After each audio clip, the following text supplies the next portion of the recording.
성가대 대장인 아삽이라는 자가 지은 시편입니다. 그러니까 우리 시편이 다 다윗이 지은 게 아니에요. 다윗은 한 110편 정도 지었고요.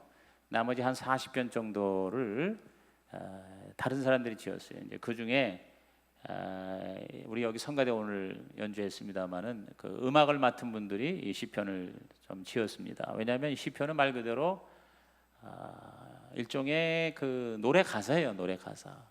그러니까 이제 여기에 그 어떤 음을 붙이느냐에 따라서 분위기가 달라지겠지만 하나님을 이렇게 노래하고 찬양하는 말 그대로 시편입니다. 시입니다. 운율이 있는 거죠. 여기서 이 저자는 이 하나님은 예배를 받으시기에 합당한 분임을 선포하면서 정말 하나님 앞에 제대로 예배 드리는 게 뭔가를 여기서 설명해 주고 있어요. 참 좋은 예배가 뭐냐. 저와 여러분이 이제 어제 15일째도 부르심을 받았다. 로마서 1장에 우리가 예수님의 것으로 부름을 받았다. 성도로 부름을 받았다. 사도로 부름을 받았다. 이 부름 받았다. 그래서 칼바르트는 그 부름 받은 첫 번째 목적이 바로 예배다. 예배. Called out to worship God. 즉 하나님을 예배하기 위해서 하나님이 우리 세상에 있는 저와 여러분을 called out 끄집어낸 거예요. 불러낸 거예요. 그래서 우리는 하나님을 예배하는, 그래서 따라합시다. 예배에 성공해야 인생에 성공한다. 틀림없는 사실이에요. 아무리 세상에서 잘 나가도 하나님을 예배할 줄 모르면 짐승마도 못한 거예요. 그런데 저와 여러분이 하나님이 계시다는 것을 인정하는 게 예배잖아요. 그리고 그 하나님 앞에 내가 내 모든 걸 드리는 거예요. 마음을 드리고 몸을 드리고 시간을 드리고 물질을 드리고, 그리고 무엇보다 삶을 드리는 진정한 예배자. 여러분, 이 세상의 인간은요 예배자일 때 가장 위대한 존재가 되는 거예요. 아멘. 왜? 바로 하나님을 만나는 자가 되는 거잖아요. 그리고 하나님하고 자꾸만 접촉하다 보니까 하나님을 닮아가는 거예요.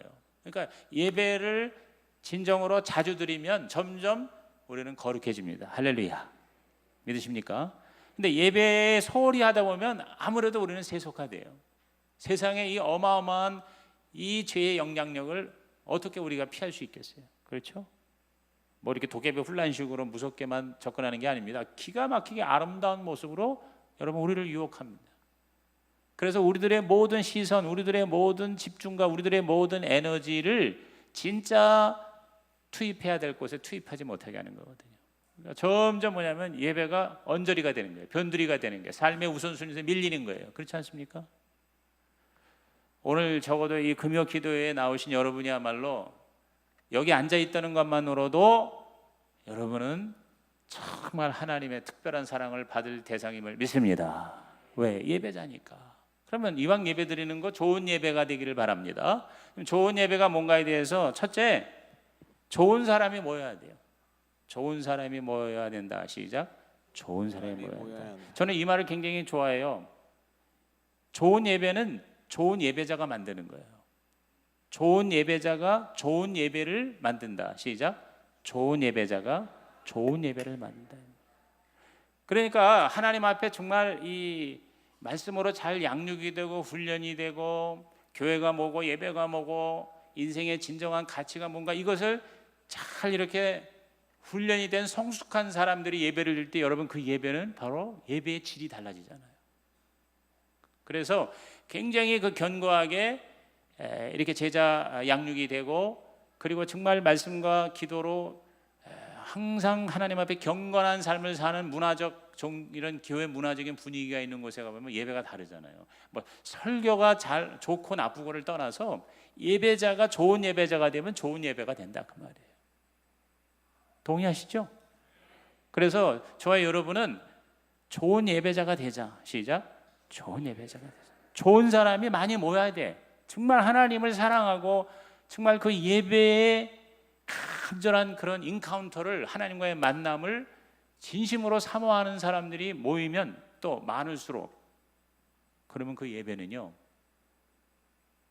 설교 전부터 벌써 하나님의 은혜가 성령의 충만한 기름 부으심이 임할 줄로 믿는 것이죠. 그래서 5절 한번 읽어봅니다. 5절 시작. 이르시되 나의 성도들을 내 앞에 모으라. 그들은 제사로 나와 언약한 이들이니라 하시도다. 자, 나의 성도들을 내 앞에 모으라. Gather to me, my consecrated one. consecrated라는 말이 뭐냐면요, 여기서 그냥 성도라고 그러는데 굉장히 성화된, 굉장히 그 거룩하게 구별된 자들을 gather 모으라 이 말이에요. 그러니까 하나님은 좋은 예배가 되려면 좋은 사람을 모으라고 얘기합니다. 하나님은 좋은 사람들을 원근각체에서 모여 하나님 앞에 예배하기를 원하세요. 모든 세상 사람들이 다 좋은 예배가 되기를 원하셔서 부르세요. 1절 읽어봅니다. 시작. 전능하신 여호와 하나님께서 말씀하사 해 돋는 데서부터 지는 데까지 세상을 부르셨도다. 하나님 부르시는 거예요. 모여라. 이 교구장들이 그냥 계속 전화해서 그냥 오라고 하니까 아이고 지겨워서 전화도 안 받고, 또 오늘도 아마 문자가 간 것 같은데 오늘 금요 기도회니까 오세요 하는 거 이제는 아예 그걸 이제 들여다보지도 않는 분들도 있을지 모르겠어요. 그런데 하나님은 계속 뭐냐면 부르시는 거예요. 나한테 와라, 모여라 하면서 예배를 드려라. 예배란 뭐냐? 하나님이 부르셔서 하나님이 그 자리에 우리와 함께하는 겁니다. 3절 볼까요? 우리 하나님이 오사 잠잠하지 아니하시니 그 앞에는 삼키는 불이 있고 그 사방에는 광풍이 불리로다. 우리끼리 모이는 게 아니라 하나님이 불, 광풍 그랬어요. 바람같이 불같이 우리 가운데 하나님께서, 이게 이제 오순절 마가다락방의 그 모습, 불의 혀같이 갈라지는 거. 그래서 휙 바람 소리가 나고 급하고 강한 바람, 그 다음에 불의 혀같이 갈라짐. 여러분 그거 기억하시죠? 그게 바로 교회 시작이었잖아요. 사도행전의 초대교회의 마가다락방의 120문도의 첫 번째 예루살렘 교회의 모습이 이미 뭐예요? 이 다윗 시대는 주전 1000년입니다. 주전 1000년. 1000년 전에 이미 뭐예요? 그대로 나와 있어요. 여기 보니까 삼키는 불이 있고 광풍이 분다 그랬어요. 예배의 본질은 우리가 하나님 앞에 내 자신을 하나님 앞에 드러내놓고 하나님의 판결을 받는 거예요. 점검을 받는 거예요. 그러니까 예배를 드릴수록 우리는 점점 더 하나님하고 비슷해지고 가까워질 수밖에 없는 게, 하나님이 뭐요? 우리를 부를 때마다 한 번씩 우리를 점검해 주세요. 우리 이렇게 혼낸다 하는 그런 의미보다 우리들을 자꾸 당신 닮게끔 하시죠. 자, 4절 보세요. 하나님이 자기의 백성을 판결하시려고 위하늘과 아래 땅에 선포하여. 그 판결하신다 그랬어요. 판결하신다. 또 6절에도 하늘이 그의 공의를 선포하리니 하나님 그는 심판장이심이로다 그랬어요. 오늘 저와 여러분이 하나님 앞에, 그러니까 이제 와서 우리가 예배드릴 때 내가 자꾸 드러나잖아요. 잘못한 게. 그러니까 회개하고, 또 말씀의 거울에 내 자신을 보니까 아유 이거 너무 진짜 이게 아니다. 하나님 나 고쳐주세요. 나 바꿔주세요. 그래서 라이프 체인징, 삶이 바뀌는, 변화되는. 그래서 뭔가 우리가 한번 이렇게 말씀을 들을 때마다 하고 조금씩 우리는 뭐요? 점점 하나님께 가까이 가는 게 그게 정상이라는 거죠. 그러니까 크게 우리가 애쓰고 결단하지 않아도 예배를 또 말씀의 시간을 자꾸 참석하다 보면 나도 모르게 뭐요? 그쪽으로 방향이 틀어지게 되는 거예요. 제가 오늘 우리 교육자들과 함께 재충전 겸해서, 또 너무 요새 아침 저녁으로 너무 힘드니까 이게 진이 빠지면 안 되겠다 싶어서 우리 온누리교회에 우리 모던 교수라고 존 버년 스폴전 대학의 부총장 강사가 와서 아주 대집회를 하길래 오늘 하루 종일 하기가 어려워서 우선 오전만이라도 갔어요. 그래서 이동원 목사님의 존 버년의 영성, 7가지 영성, 그리고 그 모든 영국 교수의 존 버년의 생애와 메시지, 그런 걸 이렇게 듣다 보니까, 그 말씀을 경청하다 보니까 깨달아지는 거예요. 내가 여러 가지로 잘못되어 있구나.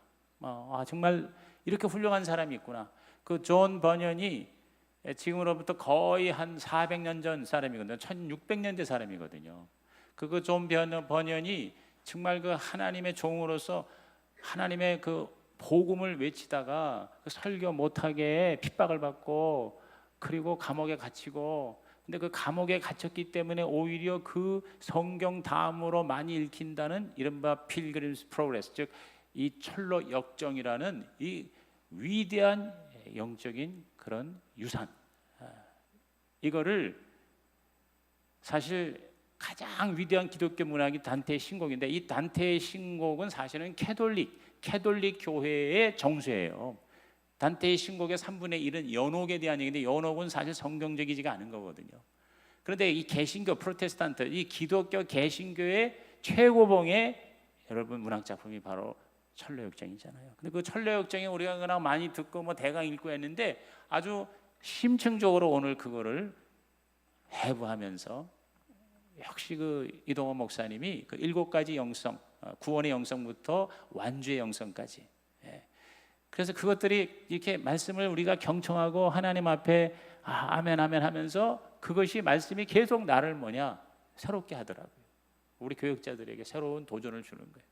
감동을 받고 그 모든 교수도 굉장히 은혜를. 그래서 오늘 같이 식사를 하면서 제가 몇 가지 이렇게 서로 나누면서 굉장히 깊은 감동을 받았어요.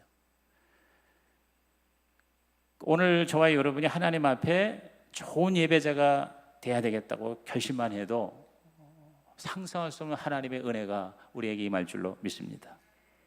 모든 면에서. 여러분 록펠러 얘기 우리가 자꾸 하는데, 세계 최고의 부자로 성공하게 된 비결에 대해서 어머니로부터 한 3가지 신앙의 유산, 뭐 이건 너무 많이 들어서 여러분이 이제는 아마 귀에 달아 이제 또 얘기하는구나 이 정도가 될지 모르겠어요. 첫째가 11조라고 그랬잖아요.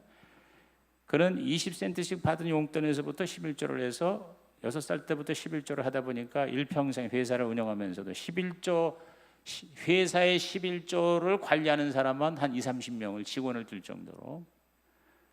두 번째 신앙유산은 제가 이거 얘기하려고 그러는 건데, 그는 항상 어머니로부터 너는 어떤 일에서도 주의를 빼먹지 말되 교회 나가면 맨 앞자리가 네 자리가 되라. 맨 앞자리. 지금 우리 앞자리에 비어있지 않습니까?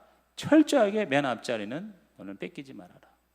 어떠한 예배도 맨 앞자리에 가서 예배를 드려라. 그리고 반드시 40분 전에 가라. 예배 시작되기 40분 전부터. 왜 40이라고 하는지 난 참 그건 모르겠어요. 그 이유는. 근데 어쨌든 엄마와 함께 손을 잡고 예배 시작하기 40분 전에 맨 앞자리에 앉아서 예배 드리기 전에 하나님 앞에 마음을 드리고 이 기도를 하고 묵상을 하고 예배를 준비하는, 이것이 어렸을 때부터 신앙 유산으로 이어받았다. 그 다음에 3번째가 교회 다니면서 절대 교회 일에는 순종하고 목사님의 마음을 아프게 하지 말라. 이게 이 록펠러에게 엄마가 어렸을 때부터 이거를 주입시킨 거예요. 근데 놀랍게도 록펠러는 이 3가지를 죽을 때까지 90 몇 살을 살았거든요. 이 록펠러가 이거를 최선을 다해서 지켰다. 그 록펠러의 그 전기를 읽으면 이 3가지는 어떤 일을 지켰다. 사실 이것은 복잡하고 이렇게 훈련 제자 훈련 이거 아니에요. 그렇잖아요. 3가지 11조와 예배 그리고 순종, 교회 일에 최선을 다해서 순종한다. 불순종하지 않고 순종한다. 여러분 이것이 어떻게 보면 진부한 것 같죠? 이거 벌써 수없이 수많은 목사들이 이 예화를 얘기했을 것이고 여러분도 벌써 여러 번 들었을 거예요. 굉장히 진부하고요. 아이 지금 시대가 어느 시대인데 록펠러 얘기하느냐 이렇게 나올 수도 있어요. 근데 저는요 이렇게 하려고 하는 사람이 사실은 거의 없어요. 저는 그렇기 때문에 이것이 경쟁력이라고 하는 생각을 해요. 정말 이렇게 하나님 앞에 예배자로의 삶을 살겠다고 결심하고 그렇게 어떻게 보면 미련한 것 같고 어떻게 보면 어리석은 것 같지만 철저하게 그대로 하나님 앞에 예배자로서 그렇게 자신을 드리는 헌신이 있다면 제가 볼 때 또 다른 제2, 제3의 록펠러가 여러분 가운데 여러분 자녀들 가운데 나타나게 될 줄로 믿는 것입니다. 저는 이것이 경쟁이라고 생각해요. 두 번째, 좋은 예배라는 것은 하나님 앞에 좋은 제물을 드려야, 좋은 예물을 드려야 한다는 것이죠. 자, 8절을 읽어봅니다. 시작. 나는 내 재물 때문에 너를 책망하지 아니하리니 내 번제가 항상 내 앞에 있음이로다. 그래서 빈손 들고 가지 말라는 말이 그 말이죠. 근데 사실 제가 몇 번 얘기를 했지만 제가 구약을 읽어보면은요, 구약적인 예배의 개념은 뭐냐면은 설교 드리는 게 예배가 아니라 제물을 갖다가 바치는 제사가 예배예요. 제사가. 그래서 사실은 제사장이 하는 일은 말씀을 전하는 게 제사장의 일이라기보다 이제 뭐 신약에서는 좀 다르겠지만은 재물을 잡는 거예요. 그러니까 백성이 가지고 온 여러 가지 각종 짐승 있잖아요. 그거를 이제 각을 떠서 이제 오늘로 말하면 이제 도살을 하는 거예요. 도살. 그래서 이 고기를 이제 잘 이렇게 분해를 해가지고 이제 각을 뜬다는 게 이제 껍질 벗기고 그 다음에 이렇게 칼질해서 뼈는 추리고 내장은 빼내고 깨끗하게 씻어서 그걸 가지고 이제 하나님 앞에 제물로 태우는 이게 이제 번제잖아요. 번제. 이게 여기 보면은 제물 때문에 책망하지 않고 번제가 항상 내 앞에 있음이라 그랬어요. 근데 사실은 이 예물이라는 게 제물이라는 게 내 거를 드린다기보다는 원래 하나님 거죠. 자, 그것도 아주 정확히 나와 있지 않습니까? 10절과 12절을 다시 읽어봅니다. 이는 삼림의 짐승들과 무산의 가축이 다 내 것이며 산의 모든 새들도 내가 아는 것이며 들의 짐승도 내 것이미로다. 내가 가령 줄여도 내게 이르지 아니할 것은 세계와 거기에 충만한 것이 내 것이미로다. 그러니까 그 하나님 앞에 드리는 모든 제물이 다 누구 거라고요? 하나님 거라는 거예요. 그러니까 우리가 가져왔고 우리가 벌었고 우리들이 지킨 것이지만 결국은 하나님 거다. 그러니까 하나님이 자기가 당신이 쓰고 싶어서 필요해서라기보다는 바로 하나님과 우리의 관계를 확실히 하고 하나님께 우리가 감사함으로 더 하나님 뜻대로 살겠다는, 그리고 모든 것이 하나님으로부터 왔다는 것을 인정하는 일종의 서원의 증거가 바로 예물이라는 거죠. 그래서 그것이 13절과 14절에 암시되어 있습니다. 읽어볼까요? 내가 수소의 고기를 먹으며 염소의 피를 마시겠느냐? 감사로 하나님께 제사를 드리며 지존하신 이에게 내 소원을 갚으며 그랬어요. 그러니까 하나님이 뭐 배가 고프거나 또 아니면 고기하고 피를 먹고 마시기 위해서 하라는 게 아니라 하나님께 감사로 제사를 드림으로 소원을 갚는다 그랬어요. 그러니까 하나님하고 언약의 관계를 확인하는 거예요. 그래서 절대로 하나님은 우리를 빼앗는 자가 아니라 오히려 더 많이 주시는 하나님, 믿으시면 아멘 하시기 바랍니다. 어떤 로마 사람이 지나가다가 샬롬 부인의 집에 잠깐 들렀어요. 당신들이 믿고 있는 하나님은 도둑 같습니다. 그게 무슨 소리입니까? 성경을 보니 아담을 깊이 잠들게 하고 갈비뼈 하나를 빼내서 하와를 만들었다고 기록되어 있지 않습니까? 이게 도둑질이 아니고 뭡니까? 하고 하나님을 조롱하는 투로 얘기를 하자 이 샬롬 부인이 당황하지 않고 말했습니다. 어젯밤에 우리 집에 도둑이 들었습니다. 뭘 잃어버렸나요? 글쎄 은 물통을 훔쳐갔어요. 그런데 이상해요. 그 자리에 금 물통을 놓고 갔지 뭡니까? 그러니까 로마인이 아이고 그런 도둑이라면 매일 우리 집에 들어왔으면 좋겠구만요. 그러자 그 샬롬 부인이 웃으며 말했습니다. 그게 바로 아담에게 생긴 일이죠. 하나님은 아담에게서 갈비뼈 하나를 훔치는 것 같았지만 대신에 더 기가 막히게 소중한 아내를 하와를 아담에게 선물로 주셨지 않습니까? 그랬어요. 여러분, 하나님이 저와 여러분의 예물을 가져가는 것은 하나님이 뺏어가는 게 아니고 하나님이 필요해서 가는 게 아니라 저와 여러분에게 더 좋은 걸 주시기 위한 일종의 믿음의 씨앗이 되기를 주의 이름으로 축원합니다. 그래서 하나님 앞에 기도할 때 문제가 해결된다. 자, 15절 우리 익숙한 말씀이죠. 시작. 환난 날에 나를 부르라. 내가 너를 건지리니 내가 나를 영화롭게 하리로다. 그랬어요. 그러니까 우리가 하나님 앞에 온전한 제물을 드리고 번제와 제사를 드릴 때 하나님 앞에 기도가 응답이 되고, 그리고 그 하나님께서 몇십 배로 더 복을 주신다. 그래서 실제로 그렇게 이걸 보통 우리가 많이 이제 믿음의 씨앗이라는 말로도 많이 표현되고 하는데요. 그렇게 해서 복을 받은 사람들이 저와 여러분 중에 얼마나 많으며 또 우리 주위에 얼마나 많습니까? 최고의 예물은 뭐냐? 그 자체가 아니라 바로 감사죠. 그러므로 좋은 예배란 바로 감사가 있는 예배. 자, 시편 50편 23절 최고의 말씀이죠. 시작. 감사로 제사를 드리는 자가 나를 영화롭게 하나니 그의 행위를 옳게 하는 자에게 내가 하나님의 구원을 보이리라. 오늘 저와 여러분이 하나님 앞에 진정한 감사로 하나님 앞에 말로만이 아니라 예물로 저와 여러분이 소중히 여기는 그 무엇으로 우리 하나님 앞에 감사하는 좋은 예배자가 되기를 주의 이름으로 축복합니다. 마지막 세 번째, 좋은 예배라는 게 뭐냐면 예배가 삶이 되는 거예요. 예배가 삶이 되는. 자, 16절 말씀을 다 같이 읽습니다. 악인에게는 하나님이 이르시되 내가 어찌하여 내 율례를 전하며 내 언약을 내 입에 두느냐. 이게 무슨 얘기냐면 악인에게 악한 짓을 하면서 입에서는 율례와 그리고 하나님의 언약을 뭐라고 얘기를 한다 이 말이에요. 다시 말해서 입으로는 하나님을 예배한다고 찬양한다고 사랑한다고 하면서 실제 삶에는 그 하나님의 언약을 지키지 않는 자를 악인이라 이렇게 하나님이 말씀하시는 거죠. 말씀을 무시하는 거죠. 그게 바로 악인이죠. 그 퀘이커라고 여러분 혹시 들어보셨어요? 퀘이커가 이제 그 막 이렇게 예배 드릴 때 몸을 막 떨어요. 그래서 이 떤다는 것 때문에 earthquake이라는 게 이제 그 지진이 quake이라는 말이 그 말이거든요. 그러니까 막 이렇게 요동을 치고 떠는 그런 특별한 그 집단, 종교 집단 해가지고 퀘이커 교도라고 그랬어요. 이제 굉장히 사실은 경건한 그런 믿음의 집단이 퀘이커 교도예요. 근데 이 퀘이커 교도들이 신령할 예배를 드린다는 말을 듣고 어떤 목사님이 배우러 찾아갔어요. 근데 아무리 기다려도 기도만 하고 뭐 예배를 시작하지 않는 거예요.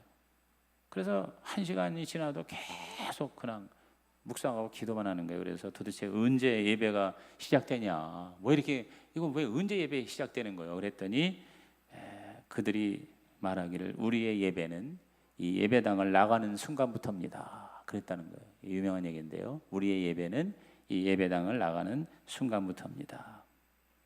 이 비슷한 얘기로 에드가 프랭크는 크리스천 센츄리지의 재단이라는 제목의 시를 발표했는데요. 내가 아는 어떤 이는 공장 작업대를 늘 재단으로 생각했고 어떤 이는 상점 계산대를 어떤 이는 사무 보는 책상을 또는 부엌 조리대를 거룩한 장소로 삼았다.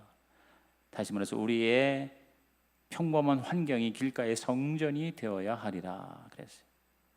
다시 말해서 오늘 우리들의 삶이 바로 예배가 되는, 그러니까 생활에서 우리 하나님이 받으실 만한 그러한 제사가 되는 좋은 예배가 되기를 주의 이름으로 축원합니다. 17절과 20절에 보면은 예배를 드리더라도 악을 행한다면 그는 바로 악인일 뿐이라는 거죠. 내가 교훈을 미워하고 내 말을 내 뒤로 던지며 그랬어요.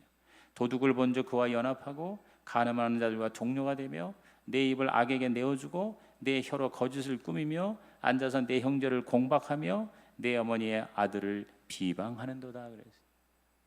그러니까 이게 하나의 그 시적인 표현이지만 여기 보면 뭐냐면 실제 제사 드리고 또 예배를 드리지만 그러나 삶은 굉장히 하나님 보시기에 합당하지가 않구나. 여기 보면 특별히 그 이렇게 우리가 그 자꾸 안 좋은 말을 많이 하는 거에 대해서 하나님은 굉장히 싫어하시는 거, 그걸 악인이라고 얘기하는 것을 여기서 보게 됩니다. 이러한 악에 대해서 하나님은 굉장히 천천히 그러나 확실하게 반드시 심판하실 거라는 것을 시편 기자는 경고합니다. 21절 보십시오. 다 같이 내가 이 일을 행하여도 내가 잠잠하였더니 내가 나를 너와 같은 줄로 생각하였도다. 그러나 내가 너를 책망하여 내 죄를 내 눈앞에 낱낱이 드러내리라 하시는도다. 그러니까 악을 행하는 자가 멀쩡한 거에 대해서 내가 잠잠하였더니 내가 나를 너와 같은 줄로 생각하였도다. 하나님은 괜히 우리에게 겁만 주지 사실은 아무것도 아니야. 이런 악인들에 대하여 하나님께서 경고하시는 거죠. 그러므로 하나님 앞에 돌아서고 회개하라. 회개하면 살지만 회개가 없으면 결국은 반드시 마침내 심판을 받게 될 것이다. 그랬습니다. 우리 마지막 22절 읽어봅니다. 하나님을 잊어버린 너희여 이제 이를 생각하라. 그렇지 아니하면 내가 너희를 찢으리니 건질 자 없으리라. 그랬어요. 참 무서운 말이죠. 하나님을 잊어버린 너희여 그랬어요. 오늘 하나님을 잊어버린 사람이 얼마나 많습니까? 사실 이 계몽주의 지난 한 200~300년 전만 해도 우선 그 사람이 본성적으로 모든 특히 서구 문화의 삶의 모습은 본능적으로 태어날 때부터 신의 존재에 대해서는 당연한 것으로 여겼던 것, 그것이 사실은 인류 역사예요. 그런데 이 이른바 르네상스 이후 휴머니즘, 계몽주의 그리고 인간이 이제 계속 자기 주체의 그런 어떤 위치를 추구하다 보니까요, 이제 하나님이 이제는 주가 되지 않고 종이 돼 버렸어요. 그래서 이제 하나님에 대해서 더군다나 이제 무신론자들 또 찰스 다윈의 이제 창조론을 결정적으로 부정하는 이 진화론이 이제 현대 과학이라는 옷을 입고 수많은 사람에게 또 사실 우리가 이제 우리 자녀들을 학교 보내는데요. 아주 그냥 학교 안 보내면 죽는 줄 아는데 사실 이렇게 이 학교 시스템이 이렇게 개발된 거는요. 정말 얼마 안 돼서 한 150년에서 200년입니다. 150, 200년 전에는 이러한 학교 시스템 제도가 돼 있지 않은 겁니다. 아주 극히 소수의 그 엘리트 그룹이나 특별한 계층이 일종의 그 도제 교육식으로 이렇게 여러 모양으로 이제 전문성을 가진 훈련을 받는 거지요. 일반적으로 이렇게 학교 당연한 것처럼 되는 거는 인류 역사에 비하면요 극히 최근의 일이에요. 그런 차원에서 볼 때 우리가 이 학교 교육을 통해서 점점 하나님을 잊어버리는 거예요. 점점 하나님. 그리고 우리 크리스찬조차도 지금 보십시오. 우리 자녀들, 우리 세대들이요 점점 하나님을 잊어먹는 그러한 제너레이션이 되는 거예요. 그런 세대가 되는 거 아니에요. 그렇죠? 왜냐하면 시험 위주의 그런 학교 막 치열한 경쟁 이러다 보니까 그리고 완전히 그런 어떤 지식, 남을 이기는 지식으로 이제 교육을 받다 보니까 조금이라도 학원을 더 가고 공부를 더 하고 과외를 안 하고 또 이런 걸 안 하면은 완전히 망하는 것처럼 우리가 가치가 이렇게 돼버리는 거예요. 그러다 보니까 뭐 학교도 아니 교회도 빼먹고 예배도 빼먹고 시험 기간은 팍도 중고등부 줄고 이런 모든 것들이 뭐냐면 하나님을 잊어버린 너희여 이렇게 될 수밖에 없구나 하는 것을 보게 돼요. 오늘 저와 여러분께서 하나님을 잊어버리는 세대가 되지 말고 하나님을 더 적극적으로 찾는 세대, 기억하는 세대, 예배하는 세대가 되기를 주의 이름으로 축원합니다. 왜냐하면 그래야 하나님 앞에 심판을 우리는 받지 않는다는 거죠. 프랑스의 사상가 볼테르, 여러분 볼테르 하면은요 철저한 무신론자의 대표적인 케이스입니다.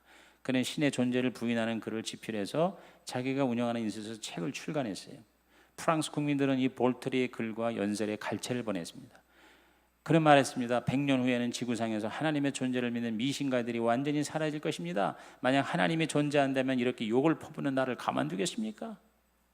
여러분 사람이요 큰 소리 치는 게요 살만하니까 큰 소리 치는 거죠.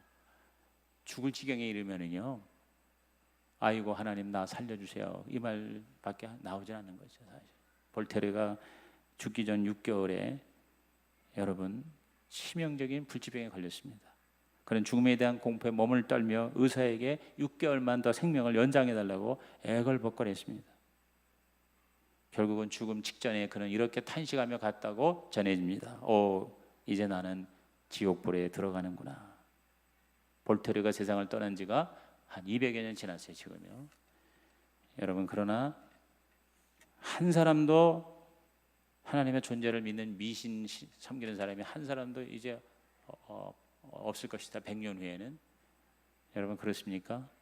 지금 전 세계에 하나님의 존재를 인정하고 하나님을 믿는 그러니까 그냥 캐톨릭까지 포함해서 개신교까지 포함한다면요 인구 지금 전 세계 70억쯤 된다고 67, 8억이거든요. 그 중에 적어도 한 20억 정도는요 하나님의 존재를 믿는 사람들이에요. 훨씬 더 많아진 거죠. 오늘 저와 여러분께서 하나님이 계시다는 것을 인정하고 그 하나님이 오늘도 나의 예배를 받으신다는 확신을 가지고 우리 남은 생에 좋은 예배자의 삶을 살아가시기를 주님의 이름으로 축원합니다. 기도하겠습니다. 하나님 오늘 이 금요 기도에 나온 16일째 단절 기도에 나온 우리 살아가는 성도들 아버지 앞으로 더 잘 사는 것보다도 더 하나님께 잘 예배드리는 자의 삶을 추구하게 하여 주옵소서. 예수님의 이름으로 기도하옵나이다.